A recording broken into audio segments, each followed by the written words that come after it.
ये लोग ठग रहे हैं। अच्छा। लोगों को गुमराह कर रहे हैं जातीयता के नाम पर। देश में क्यों नहीं? देश में करने वाला करेगा, देश में सब हो गया हुआ है, आपको नहीं पता है। 10-10 साल की जो गणना होती है, क्या बात कर रहे हैं बच्चों? आप इतना भड़के हुए हैं। कहाँ भड़के हुए हैं? कौन भड़के? कोरोना आपको दिखा रहे हैं, आपने कहा आप गलत बोल रही हैं, गलत बात कर रही हैं। आपने कहा कि कोरोना कर रही हैं। आपने कहा 11 में जनगणना जो हुआ था तो क्या है, बात होता है 21 में कोरोना था। चलिए वही बात कह रहे हैं, अगले साल होगा। नमस्कार, हमारा नाम है समरीन और आपने देखना शुरू कर दिया है लाइव सिटीज। देखिए, जातीय गणना के आंकड़े सार्वजनिक होने के बाद बिहार की सियासत में उबाल है। आपको मालूम है कि तमाम पार्टियां इस मुद्दे को अपने अपने तरीके से भांजने में और भूनने में लगी हुई हैं, लेकिन इसी बीच बीजेपी के विधायक हरिभूषण ठाकुर बचौल ने एक बार फिर से बड़ा बयान दे दिया है। आपको बता दें कि उन्होंने साफ साफ कह दिया है कि बिहार को हिंदू राज्य बना देना चाहिए। तो आज हम इसी मौजू पर चर्चा करेंगे और इस मौजू पर चर्चा करने के लिए हमारे साथ बीजेपी विधायक हरिभूषण ठाकुर बचौल जी खुद हैं। सबसे पहले बहुत शुक्रिया बात करने के लिए। धन्यवाद जी। जैसा कि मैंने शुरू में ही कहा कि आपने तो एक बड़ी मांग कर दी है, उस पर भी आएंगे, लेकिन सबसे पहले ये बताइए कि नड्डा जी आए हुए थे तो कल तो आप लोगों का जोश बहुत हाई दिखा था, आज भी जोश हाई है या सब ठंडा पड़ गया? हम लोग देखिए विचारधारा की पार्टी हैं, हम लोग सब दिन जोश हाई रहता है। हम भारत माता के पुजारी हैं और भारत को सर्वोच्च शिखर पर देखना पसंद करते हैं, इसलिए 365 दिन हम लोग लगे रहते हैं। और स्वाभाविक है कि राष्ट्रीय अध्यक्ष जी कल आए थे तो स्वाभाविक है जब हमारे पार्टी के चीफ आए थे तो थोड़ा उत्साह था और उनसे गुरु मंत्र मिला। गुरु मंत्र तो है ही, भारत माता को मजबूत करना है। गुरु मंत्र मिला, टिप्स मिला और उसको लेकर के आगामी लोकसभा चुनाव में हम लोग जाएंगे और बिहार के 40 की 40 सीट जीतेंगे। अच्छा, ये बताइए कि जातीय गणना के आंकड़े अब सार्वजनिक हो गए, मतलब कि नीतीश कुमार और तेजस्वी यादव ने तो इतिहास रच दिया है, तो अब तारीफ करेंगे बचौल जी भी? कौन चीज का था? 32 साल से क्या कर रहे थे भाई? आप लोग लगातार कह रहे थे कि अच्छा आप लोग तो करवा रहे हैं जातीय गणना, लेकिन रिपोर्ट सार्वजनिक नहीं कीजिएगा। आप तो देखिए रिपोर्ट सार्वजनिक हो गया, ठीक है, उसकी तारीफ कीजिएगा ना, स्वागत है, लेकिन उसमें जो चिंताएं आई है उस पर भी चिंता होना चाहिए। क्या चिंता हो गई बचौल जी? क्या बात हो गई? कहाँ जिनका 12% जनसंख्या था उनका जनसंख्या हो गया 17%। अच्छा, तो इसमें तकलीफ क्या है? तकलीफ नहीं होगा तो पाकिस्तान कैसे बट गया, बांग्लादेश कैसे बट गया, अररिया किशनगंज में क्या हाल है, अररिया किशनगंज में क्या हाल है?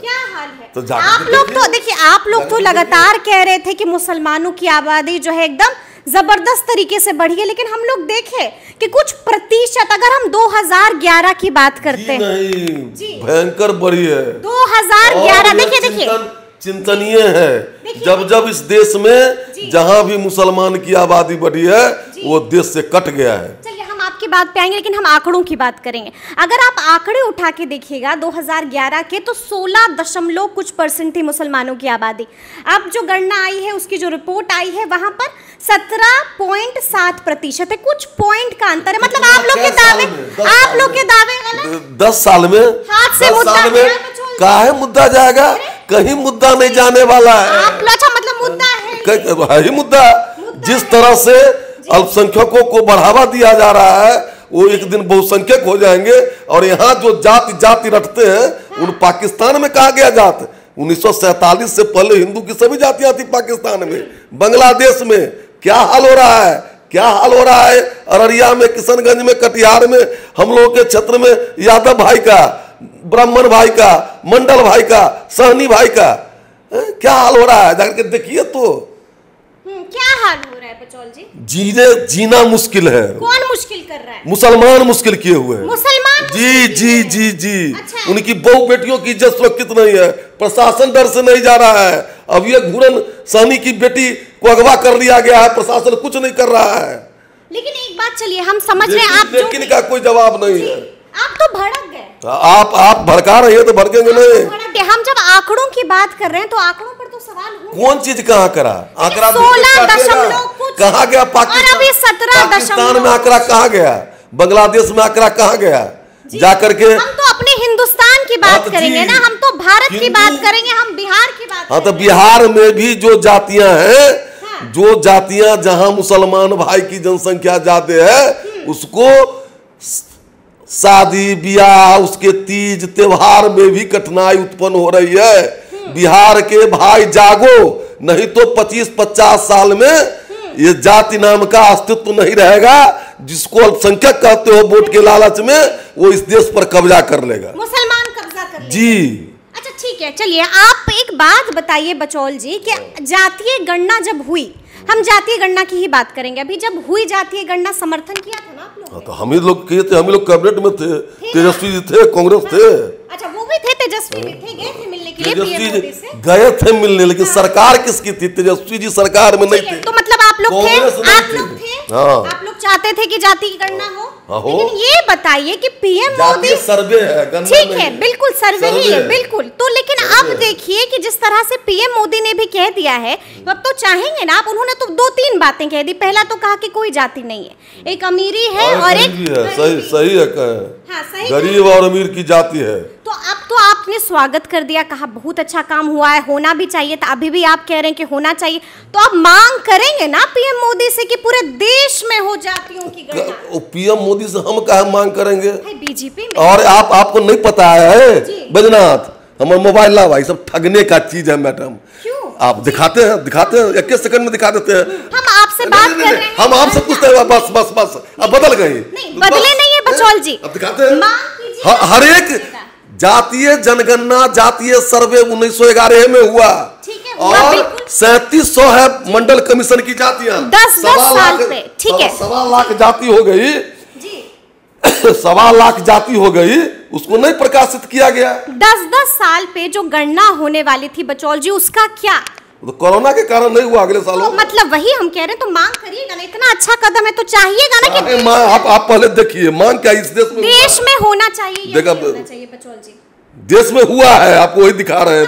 कब हुआ है? देखिए ना, ये राशन कार्ड पर क्या लिखा हुआ है। नहीं, ये राशन कार्ड की बात हम नहीं कर रहे, ये भारत सरकार का है, पढ़िए देखिए, बिल्कुल बिल्कुल हम देख रहे हैं, भी हम दिखाएंगे, देखिए नहीं, इस पर देखिए, इस पर क्या लिखा हुआ है, हम देख भी रहे हैं, और आप पढ़िए, नहीं आप हम बात कर रहे हैं, आप उसको पहले पढ़िए, क्या क्या लिखा हुआ है, आप पढ़ के बताइए क्या। आप लिखिए ना, सामाजिक आर्थिक जनगणना पर आधारित हर एक घर में राशन कार्ड है।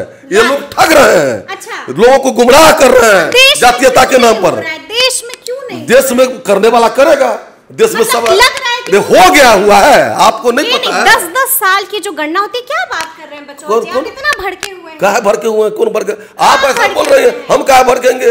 आप इस तरह से बात करती हैं। हम आपसे पूछ रहे हैं कि अब आपने वेलकम कर दिया है, कहा है अच्छा कदम है, तो जब अच्छा कदम है तो देश में भी होना चाहिए कि हुआ है, देश में तो हो चुका है। 10 साल वाला जो होता है वो अब तक नहीं हुआ। आपने कहा कि कोरोना की, आपने कहा गलत बोल रही हैं, आपने कहा कि कोरोना कर रही हैं, आपने कहा 11 में जनगणना जो हुआ था, तो क्या है उसके बाद फिर क्या दिल्ली होगा? वही 10 साल तो बीत गया, दिल्ली होगा वही, 2023 चल रहा है, 10 साल बीत गया ना, 10 साल प्रतिदिन नहीं होता है, 10 साल के बाद होता है, 10 साल के बाद होता है, 21 में कोरोना था। चलिए वही बात कह रहे हैं, अगले साल होगा, अगले साल होगा, आपको, आपने भी ये बात बोल दी है, अगले साल होगा। चलिए अच्छा ये बताइए बचौल जी, आप लगातार इतना गुस्से में आ जाते हैं, भड़क जाते हैं, स्वभाव है, कुदाते भड़केंगे क्या है, कुदरती है, सही बात कहते हैं। ठीक है, तो अभी आपने जो मुसलमानों को लेकर एक बड़ा बयान दे दिया है, आपको क्या लगता है? देखिए लगातार बीजेपी पे ये आरोप लगता है कि वो धर्म कार्ड खेलती है, लेकिन इधर नीतीश तेजस्वी ने जो जातियों का कार्ड खेला है, लगता नहीं कि वो भारी पड़ जाएगा आप लोगों को? कुछ भारी नहीं पड़ेगा, 40 में 40 सीट जीतेंगे, भारी पड़ेगा। ओवर कॉन्फिडेंस है, फिर मिलेंगे। जो जानता है, देख लिया है, जो परिवारवादी या भ्रष्टाचारी लोगों को, समझे नहीं? 3 दिन पर कोर्ट से आते हैं जाते हैं, आप नरेंद्र मोदी का तुलना करने चले हैं। चलिए, तो सुना आपने क्या कुछ कहा है हरिभूषण ठाकुर बचौल जी ने। देखिए साफ साफ कह दिया है, कैमरे पर भी खुला चैलेंज दे दिया है कि फिर मिलेंगे। आप देखिएगा कि बिहार में बीजेपी यानी कि एनडीए गर्दा उड़ा देगी। तो अब देखना है कि आगे क्या कुछ होता है, लेकिन इस तरह के तमाम अपडेट्स के लिए ऐसे ही हमारे साथ बने रहिएगा और देखते रहिएगा लाइव सिटीज। बहुत शुक्रिया।